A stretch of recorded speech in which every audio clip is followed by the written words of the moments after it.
Moggcast, a fortnightly conversation with Jacob Rees Mogg about the topics of the day.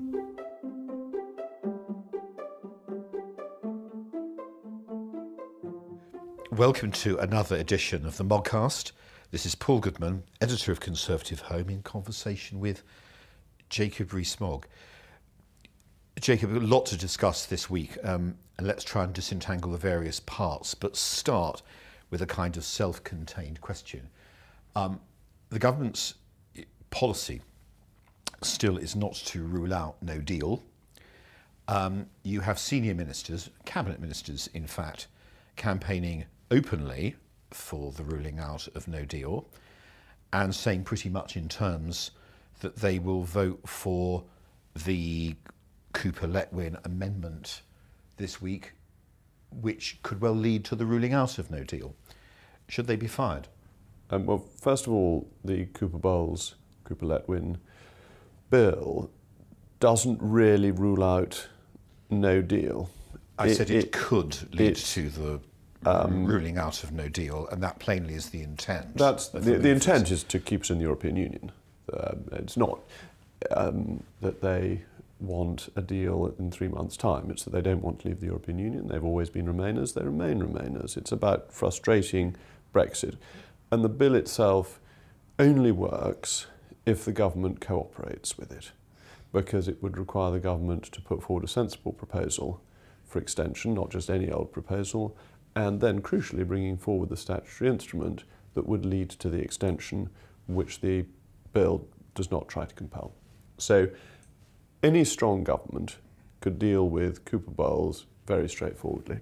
Should they resign or be sacked? I think the breakdown of collective responsibility is something that's been going on over this issue particularly for some time. The Prime Minister, after Chequers, said that from now on collective responsibility was reasserted, and that simply hasn't happened, though it seems to have not happened more in the pro-Remain direction than in the Leave direction. There is a limit, and that limit must be voting against the government on a three-line whip that, as you wrote, fairly enough, backbenchers are allowed to do this. Cabinet ministers, PPSs are not, and by the act of voting against, they would have resigned. It's not a question of do they then get fired or do they have to resign beforehand. If you do not support the government, you are no longer a member of that government, and that is the basic constitutional position. To fail to resign before voting against the government would, in an old-fashioned way, be very bad manners, would not be a proper way for a politician to behave. And as I happen to think that Greg Clark, Amber Rudd and David Gauke are three very polite people, I would be surprised if they voted against, but if they did vote against, I'm sure they would have the courtesy to ask the Prime Minister to tender their resignations to the Sovereign. But if they didn't, she'd have to remove them, yes. There they go. I mean, voting against the government means you resign from the government, full stop. OK, we've dealt with that. Let's move on to the next aspect of what we need to explore this morning, which is the whole question of extension. Now, we've just had a brief go at how the Cooper-Letwin bill introduced by means of this amendment could lead to no Brexit, and that's evidently the intention of some of the people who support it. Some of the others seem to want a soft Brexit, softer than the Prime Minister's deal, and there you are. I think the ones who think it will lead to a soft Brexit are being carried along by those who are trying to stop Brexit. That I don't think that is a sensible view to take. A delay is about stopping Brexit, and anyone who thinks otherwise is gullible. Well, that's certainly a view, and I think it's true that if you got into extension, there would then be a debate about what happens next, and the supporters of Norway Plus would be pitted against the supporters of a second referendum. And we've seen them both have a go at each other this year and earlier. Damien Hinds put it very well this morning, and Damien, to declare an interest, is a very old friend of mine and has never been a Eurosceptic. Damien and I have discussed this issue going back to university days and have never particularly agreed on it. But what he said about extension was characteristically wise and moderately stated. And that is, it doesn't change anything. That you're just extending a period of discussing things where you have no idea of where you're going. So what do you achieve by an extension? And I thought, from somebody who is a principled pro-European, that was a very moderating comment. Do you believe Theresa May is now intent on extension? I don't think so. It's very hard to read what the Prime Minister is intent on and has been all the way along. What I think is still happening is that two sides are being shown two different outcomes. So for the Leavers, the proposition is that if you don't back my deal, we'll extend. And to the Remainers, it is still that if you don't back my deal, we'll leave without a deal. And the problem is that as these two are contradictory, if the wires get crossed, the Remainers think, oh good, if we don't vote for her deal, we'll have an extension. And the Leavers think, oh good, we'll leave without a deal. So I don't think the Prime Minister's intent is clear, and that I don't think the confusion of intent is actually helping the Prime Minister's position. Let me take you through the logic of believing that she may well now be going for an extension. Daily Telegraph this morning published a story that said Downing Street was looking at the options, and I can give you three reasons why it might be. The first is that Downing Street will be terrified it's going to have this forced on them anyway by Cooper, let win Cooper, and it might as well take control of the process. Second, it's worried that it will have it forced on the government by Rudd, Gawke, Clark and other ministers voting with Cooper, Letwin, and it wants to head that off because it believes it will face this question afterwards of whether or not it has to fire them, the one we've just discussed. Third, the government's running out of time in any event to get a vote in favour of its deal and then get a bill through by March the 29th. So there are three quite powerful reasons for thinking the Prime Minister might now be going for extension. Well, of those three, the first is only effective if the government goes along with it. I've read the bill quite carefully, and the bill cannot force an extension. It can create political pressure for one, but it can't force one. On the Clark, Rudd, Gawke question, very interesting. I had a very jolly evening on Friday, playing Call My Bluff with Greg Clark in his constituency. And then I spoke to his association, and as it was his association, I spoke about what Conservatives agree on rather than on Europe, and discovered that there is a lot that we agree on, and the party is more united than we might think. But Call My Bluff seems to me to be an appropriate game to have been playing. I think the Prime Minister can call that bluff. It is noticeable that on the Eurosceptic side, people who have had principled opposition to the track the government's going down have resigned and said, up with this I will not put, and have moved on to the back benches. And I think their opposition, therefore, is a more serious degree than people who just say, well, we don't like this very much, and we might do something about it one day. Let's them put their money where their mouth is. That's, I think, a reasonable position for Downing Street to take on that. And the third point, we're running out of time. Well, we've always been running out of time. Tick-tock goes the clock, and that is a reflection of the negotiations, and indeed partly a reflection of the negotiating strategy. That's not news to the Prime Minister. You're not saying the scenario I've sketched out may not be true, you're simply saying it's problematic. I'm saying it's problematic, and it's a matter of choice. This is the key, and this is the unknown bit. Of course you'd expect the Prime Minister's box to be filled with options. The Prime Minister has to consider the options. But ultimately, the Prime Minister must choose.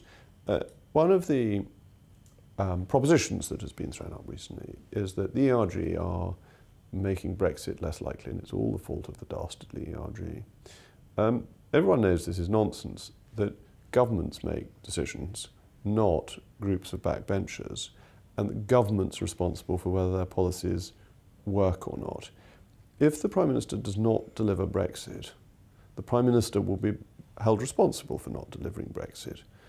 Whatever clever scenario is worked up to try and hide behind, it will be her choice. Just on this subject of the ERG, there is a view around about Cooper-Letwin, Letwin-Cooper, which is as follows. It passing would be jolly useful for the Prime Minister, because she can then go to the ERG and say, you've got to help me out, folks, because if we do not pass whatever revised deal I put to you on, I think, March the 12th, Cooper-Letwin will kick in on March the 13th, and the whole business will be out of my hands. It'll be in the hands of the Commons and will be on the road roll to no Brexit. You'd better vote for my deal, you know. What do you say to that? I'd say the only person who would believe that is somebody who has no understanding of the British Constitution. The Constitution doesn't work like that. The Cooper-Bowles or Cooper-Letwin bill is absolutely the edges of constitutional propriety because it sets out in statute motions that must be laid before the House of Commons.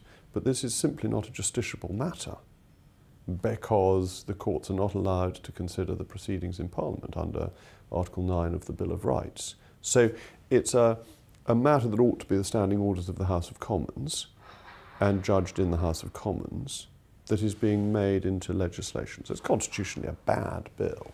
But because it's constitutionally a bad bill, the implementation of it is basically at the discretion of the government.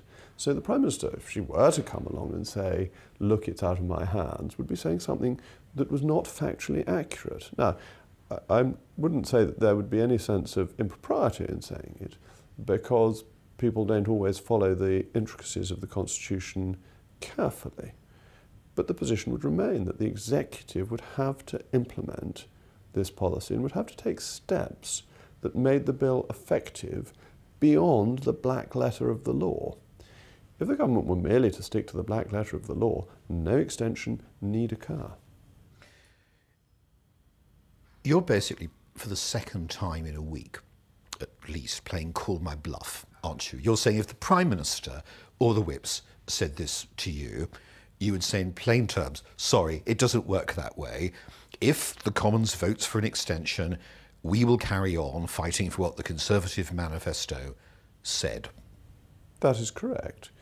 That, you see, there are stages in Cooper-Letwin. It's fascinating Nick Bowles has gone off the headline of this. I don't know if there's any particular reason for that, and Oliver Letwin has taken it on, but you may know more than I do about why it's changed. The stage that the bill would produce is a motion in Parliament requiring the Prime Minister or a Minister to ask for an extension. As I said at the beginning of this conversation, it can't and doesn't set out the conditions of extension that would be asked for, the purpose of the extension. So that raises questions as to whether the EU would want to go along with it anyway. But say the EU did go along with it and said, OK, you can have an extension. That then requires a statutory instrument to be brought before the House of Commons, and statutory instruments can only be moved by the government. The government would simply not need to move that statutory instrument, and there is no method of forcing it, particularly in the time available. Essentially, you would say to the whips or Downing Street or whoever, look, if the Letwin provisions come into effect, they don't take no deal off the table anyway. They simply provide for an extension. Next, the EU might not provide one. Third, you don't have to go along with all this anyway. So we're calling your bluff, and we're not going to vote for your deal if we're still dissatisfied with it. That is right, yes. Though the ERG being quite a large body of people, about 80, it's possible that this bluff may stampede some members of it into the government lobby. That's, of course, an issue, that how many people will in the end go one way and how many will go another. There is a much simpler option for the government, that is that it were to adopt the Malthouse Compromise either immediately or by a strict and short deadline for the backstop. And remove the entire backstop from the withdrawal agreement? Well, I would be in favour of that, but if you assume that that's not going to happen, you could say that the backstop will have a time limit of, say, October or November, and that by then the government will have managed to sort out the negotiations on Malthouse. Would that be acceptable to you, a change in the text of the withdrawal agreement, so there was a unilateral right to leave the backstop or a date by which the backstop would end?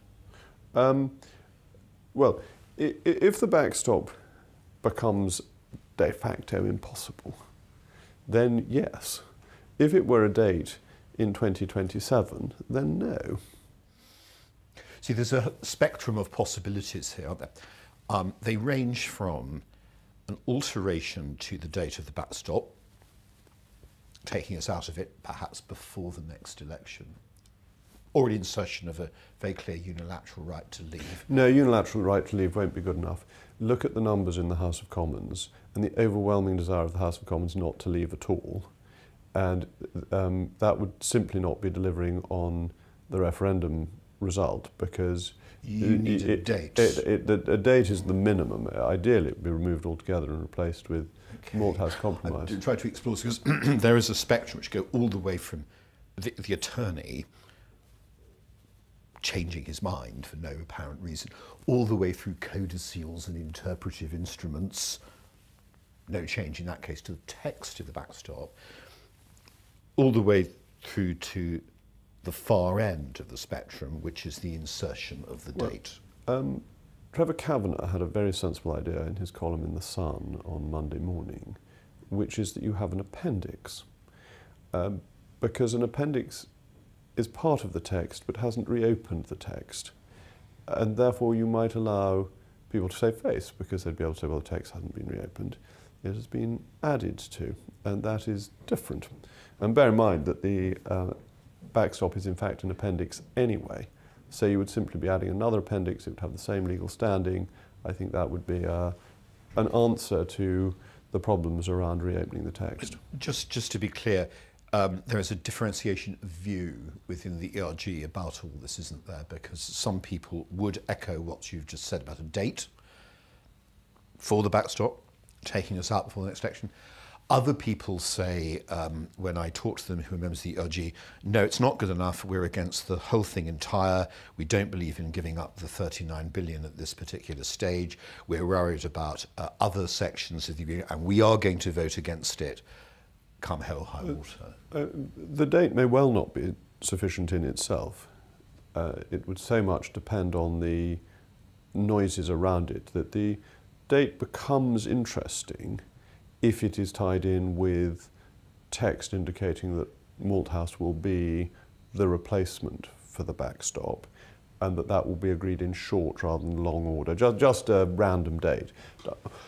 Butters no parsnips, because such a date could be extended and nobody would really believe it would happen. But even then, some of your colleagues would say, yeah, but we shouldn't be giving up 39 billion at this stage for anything, even a pretty solid assurance that Malthouse will occupy the substance of the trade negotiation. I have pointed out in these conversations before that I'm not the most hardline member of the ERG, and that the ERG is a group of people with varying views, but who are committed to us leaving the European Union. Would you welcome back Anna Soubry, Heidi Allen and Sarah Wollaston? There's more joy in heaven over the one sinner who repenteth than the 99 who are not in need of repentance. Of course, they would need to repent. You can't just have them back. Well, they would have to support the manifesto on which they were elected. And I think this is important. Were you sorry when they went? Oh, yes, of course I'm sorry. I'm always sorry when people leave the Conservative Party. And I think that the Conservative Party needs to be a broad church. That it is a shame that there is no longer, in Anna Soubry's view, room in the party both for her and for me. I think that is a pity. And I think it is all about Brexit, that Ms Soubry was very clear that she backed George Osborne's austerity, the economic policies that I back too, and which have been very successful for this country. And Brexit in the end is a means to an end rather than something of itself. So it leads to greater flexibility in the policies we can implement in future and, in my view, to better government. But it's not what conservatism is exclusively about by any means.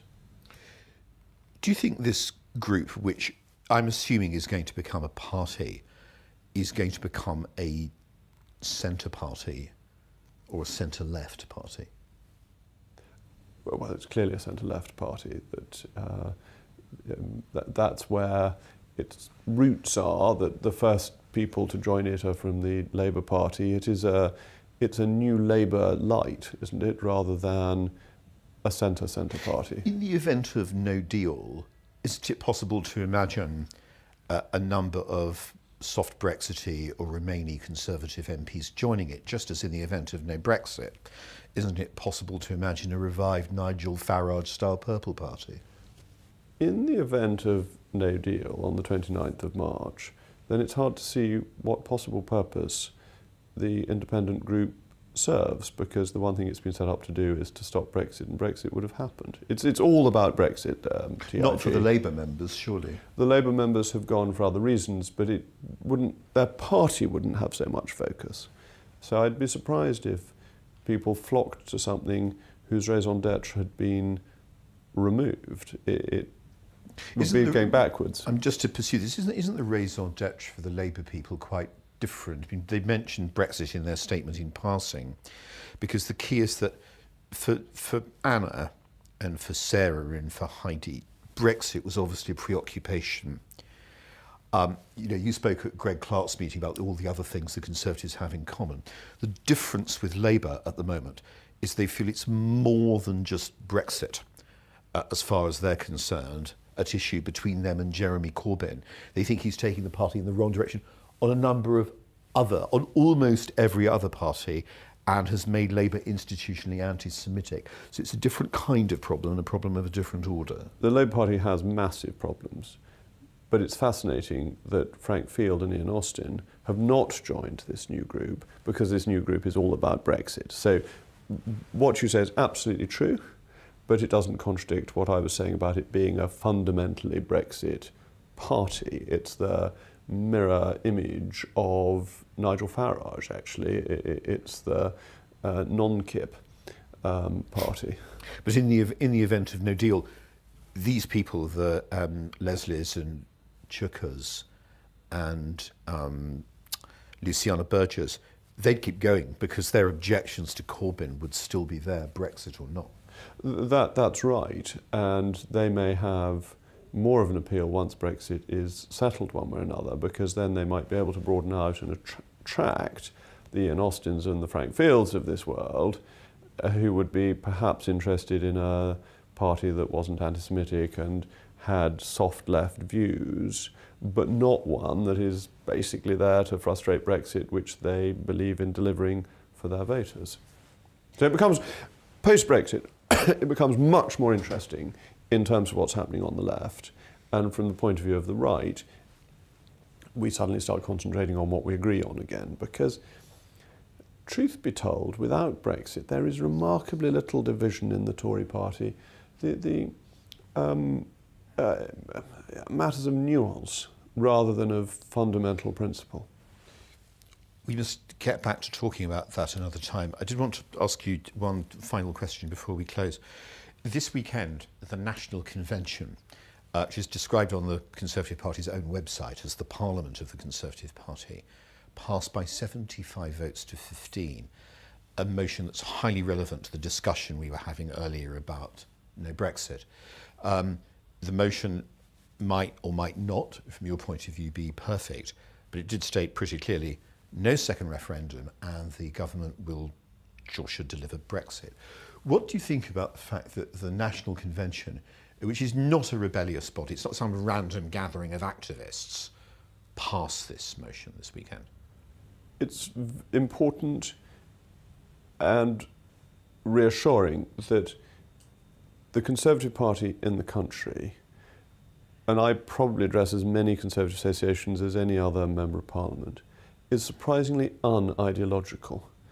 Speaking in Greg Clark's constituency, once again, one of the first people I meet in the village, the person who runs the local church's activities and the treasurer of the local church, that there are people in their community who do good work because they believe it's a good thing to do, and part of that is being a member of the political party and promoting our democratic system.